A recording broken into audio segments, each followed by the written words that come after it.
ذرا مختلف ہے فرانس کا سیکولرزم۔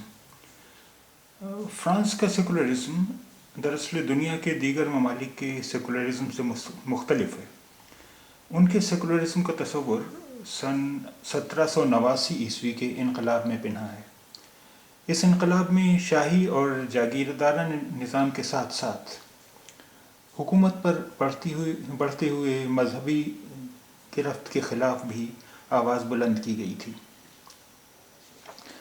انقلابی قومی اسمبلی نے 1789 میں چرچ کی جائیداد ضبط کر کے نیلام کر دی تھی۔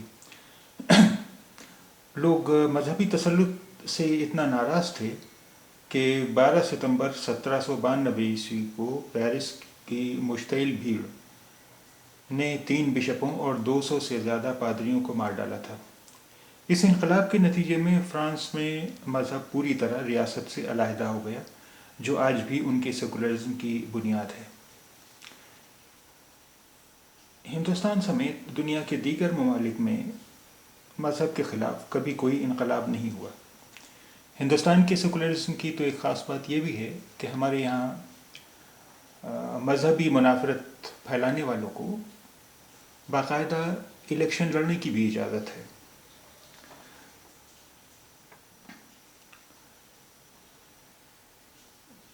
سن 1789 کے انقلاب کے وقت حقوق انسانی سے متعلق جو دستاویز جاری کیا گیا تھا، اس میں کہا گیا ہے کہ انسان کو وہ سب کچھ کرنے کا اختیار ہے جس سے کسی دوسرے کے مساوی حقوق متاثر نہ ہوں۔